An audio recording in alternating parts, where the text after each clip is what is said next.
कैसे हैं सभी लोग। आइए हम लोग स्टार्ट कर लेते हैं।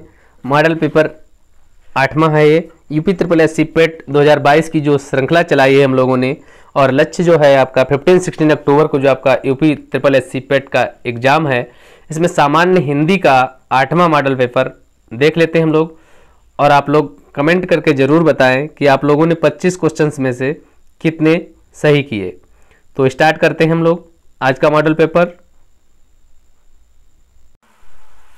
आज के वीडियो का पहला क्वेश्चन है आपकी स्क्रीन पर कि भाषा के आधार पर भारतीय राज्यों की पुनर्संरचना कब की गई थी। ए 1953 ईस्वी में, बी 1954 ईस्वी में, सी 1955 ईस्वी में और डी 1956 ईस्वी में। तो दोस्तों भाषा के आधार पर जो भारतीय राज्यों की पुनर्संरचना की गई थी वो 1956 ईस्वी में की गई थी। राइट आंसर आपका डी ऑप्शन है। नेक्स्ट क्वेश्चन, स्थान के आधार पर बताइए कि मूर्धन्य व्यंजन कौन से हैं। ए ऑप्शन प और फ, बी ऑप्शन ग और घ, सी ऑप्शन ज और झ और डी ऑप्शन ड और ढ। तो आपका जो राइट आंसर है वो डी ऑप्शन है। ड और ढ आपके मूर्धन्य व्यंजन है, यानी पूरा ट वर्ण जो आपका होता है ट, ठ, ड और ढ, ये सभी मूर्धन्य व्यंजन हैं। नेक्स्ट क्वेश्चन, इनमें देशज शब्द कौन सा है। ए सूरज, बी अग्नि, सी मयूर, डी तेंदुआ। तो इसका जो राइट आंसर है दोस्तों वो डी के साथ जा रहा है। तेंदुआ आपका देशज शब्द है। नेक्स्ट क्वेश्चन, क्वेश्चन नंबर 4 आपकी स्क्रीन पर, शुद्ध वर्तनी का चयन कीजिए। ए कुमदुनी, बी कुमुदनी, सी कुमुदुनी, डी कुमुदिनी। तो इसका जो राइट आंसर है दोस्तों वो एक बार फिर से डी ऑप्शन है, कुमुदिनी। सही तरीके से इस टाइप से कुमुदिनी लिखा जाएगा। डी ऑप्शन बिल्कुल करेक्ट है। नेक्स्ट क्वेश्चन, क्वेश्चन नंबर 5, इनमें प्रत्यय युक्त शब्द नहीं है, यानी ऐसा शब्द आपको छांटना है जिसमें प्रत्यय ना लगा हुआ हो। भुलावा छलावा, वी डूबता बहता, सी चढ़ावा बढ़ाई, डी आहार विहार। तो यहां पर सभी में देखिए भुलावा छलावा डूबता बहता चढ़ावा बढ़ाई सभी में प्रत्यय लगा है, लेकिन आहार और विहार में कोई प्रत्यय नहीं है। तो डी ऑप्शन करेक्ट है। नेक्स्ट क्वेश्चन, सन्मार्ग में प्रयुक्त संधि का नाम बताइए। सन्मार्ग में कौन सी संधि प्रयुक्त है। ए व्यंजन संधि, बी विसर्ग संधि, सी स्वर संधि, डी गुण संधि। तो इसका जो राइट आंसर है दोस्तों वो व्यंजन संधि है। सन्मार्ग में व्यंजन संधि है। नेक्स्ट क्वेश्चन, क्वेश्चन नंबर 7, कौन सा शब्द क्रिया विशेषण है। ए सूर्योदय, बी विगत, सी नीला, डी धीरे धीरे। तो क्रिया विशेषण यानी क्रिया की जो विशेषता बता रहा है वो है धीरे धीरे। डी ऑप्शन बिल्कुल करेक्ट है। धीरे धीरे जो शब्द है वो क्रिया विशेषण है। नेक्स्ट क्वेश्चन, क्वेश्चन नंबर 8, इनमें सरल वाक्य कौन सा है। ए मुंशी प्रेमचंद जितने प्रसिद्ध अपने जीवन काल में थे उतने ही अब भी हैं, बी आप जाने और आपका काम जाने, सी राष्ट्रीय स्वतंत्रता संग्राम के अनेक सच्चे योद्धाओं को हम भूल चुके हैं, डी शहरों में बड़ी मशीनें होती हैं जबकि गांवों में हथकरघों से काम। तो इसका जो राइट आंसर दोस्तों है वो सी ऑप्शन है बिल्कुल करेक्ट, कि राष्ट्रीय स्वतंत्रता संग्राम के अनेक सच्चे योद्धाओं को हम भूल चुके हैं। ये एक सरल वाक्य है। नेक्स्ट क्वेश्चन, क्वेश्चन नंबर 9, दिए गए वाक्यांश में अनेक शब्दों के लिए एक शब्द का चयन कीजिए। यानी किसी के पास रखी हुई दूसरे की वस्तु, किसी के पास रखी हुई दूसरे की वस्तु क्या कहलाती है। ए धरोहर, ए हरोहर, बी धरोहर, सी जमानत, डी गिरवी। तो इसका जो राइट आंसर दोस्तों है वो धरोहर है। बी ऑप्शन बिल्कुल करेक्ट है। नेक्स्ट क्वेश्चन, क्वेश्चन नंबर 10, अति का विलोम शब्द कौन सा है। ए नगण्य, बी अल्प, सी न्यून और डी कम। तो इसका जो राइट आंसर है दोस्तों वो सी ऑप्शन है न्यून। अति का जो विलोम शब्द है वो न्यून है। नेक्स्ट क्वेश्चन नंबर 11, ऊर्जा का समानार्थक है ए तीव्रता, बी उष्णता, सी तीक्ष्ण, डी ओज। तो यहां पर जो आपका राइट आंसर है दोस्तों वो ओज होगा। डी ऑप्शन बिल्कुल करेक्ट है। नेक्स्ट क्वेश्चन, इसमें हम लोगों को पद्यांश पढ़ना है।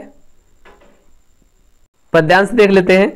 तात प्रियम बद लो या सम्मुख रही तुम्हारे, वज्र कीर्ति की वीणा यह महे यह रानी भरी सभा यह, सब उदग्र प्रयुत्सुक जन्मात्र प्रतीक्षामाण, केस कंबली गुफा गेह ने खोला कंबल, धरती पर चुपचाप बिछाया बीड़ा उस पर रख, पलक मूंद कर प्राण खींच करके प्रणाम, स्पर्श छुअन से छुए तार। उक्त अवतरण का संदर्भ क्या है? अब स्टार्ट करते हैं। इस पर आधारित जो क्वेश्चंस हैं उनको देख लेते हैं। पहला है उक्त अवतरण का संदर्भ क्या है? ए मुक्तिबोध अंधेरे में, बी अज्ञेय असाध्य वीणा, सी निराला कुकुरमुत्ता, डी अज्ञेय नदी के द्वीप। तो इसका जो राइट आंसर दोस्तों है वो बी ऑप्शन है, अज्ञेय असाध्य वीणा की ये पंक्तियां हैं। नेक्स्ट क्वेश्चन, पर युत्सुक में कौन सी संधि है? ए वृद्धि, बी गुण, सी यण, डी दीर्घ। तो यहां पर परयुत्सुक में जो आपकी संधि है वो यण संधि है। नेक्स्ट क्वेश्चन, असाध्य वीणा का निर्माण किसने किया था? ए राजा ने, बी प्रियमबद ने, सी केस कंबली ने, डी वज्र कीर्ति ने।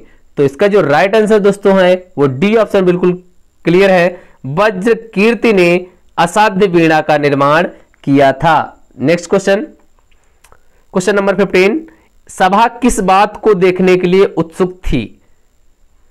ए केस कंबली वीणा को बजा पाएगा या नहीं, बी राजा की चतुराई देखकर, सी केस कंबली की असफलता को देखने हेतु, डी इनमें से कोई नहीं। तो इसका जो राइट आंसर दोस्तों है वो ए ऑप्शन है कि केस कंबली वीणा को बजा पाएगा या नहीं, इस बात को देखने के लिए सभा उत्सुक थी। नेक्स्ट क्वेश्चन, क्वेश्चन नंबर 16 आपकी स्क्रीन पर आता हुआ कि असाध्य वीणा को साधने का काम किसने किया? ए अज्ञेय ने, बी साधुओं ने, सी प्रियमबद केस कंबली ने, डी बैजमिन ने।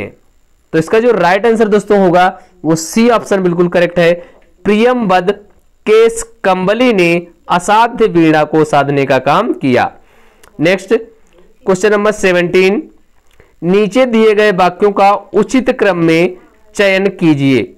नीचे दिए गए वाक्यों का उचित क्रम में चयन कीजिए। वाक्य एक बार पढ़ लेते हैं। नंबर 1, जाति देश और काल की सीमाओं में यह साहित्यिक मूल्यांकन प्रस्तुत करेंगे तो र सामायिक आवश्यकता रागात्मक एकता, ल साहित्य के मूल उद्देश्य तथा बंधे रहकर यदि हम से ही दूर जा पड़ेंगे। ये ऑप्शन है आपके, देखिए और बताइए। देखिए स्टार्ट करिए। जाति देश और काल की सीमाओं में बंधे रहकर यदि हम साहित्यिक मूल्यांकन प्रस्तुत करेंगे तो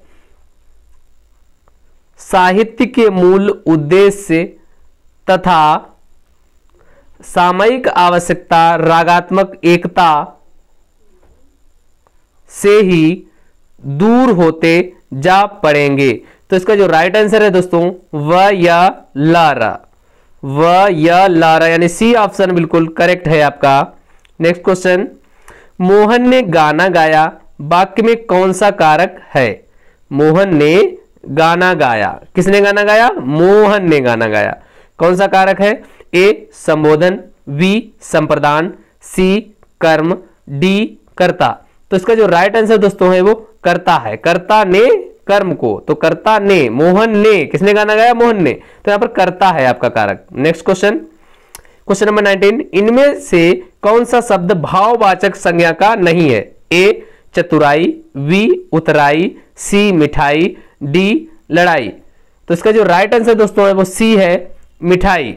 ये भाववाचक संज्ञा का नहीं है। नेक्स्ट क्वेश्चन, क्वेश्चन नंबर 20, खड़ी बोली में पुस्तक रचना को प्रोत्साहित करने वाले अंग्रेज अध्यापक गिलक्रास्ट जो थे वो किस संस्था से जुड़े थे?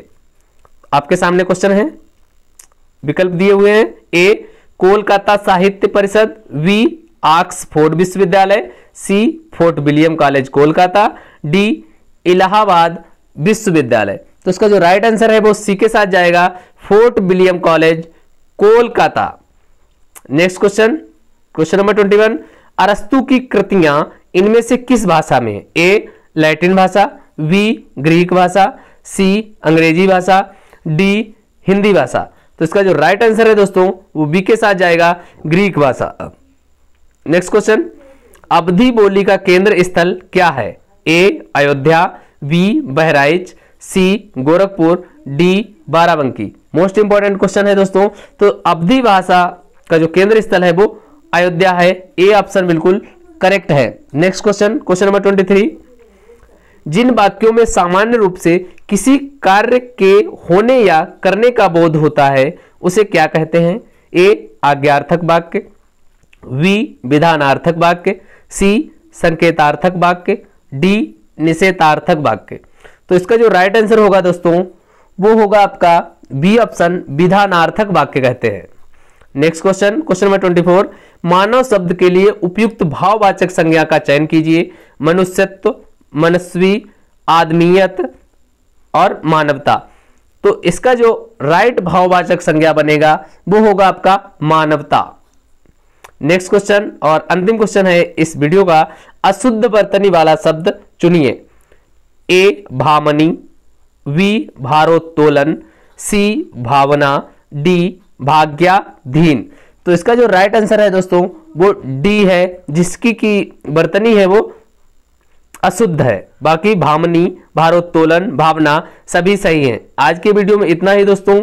अगर वीडियो आपको पसंद आया तो प्लीज लाइक करें, शेयर करें एंड सब्सक्राइब करें।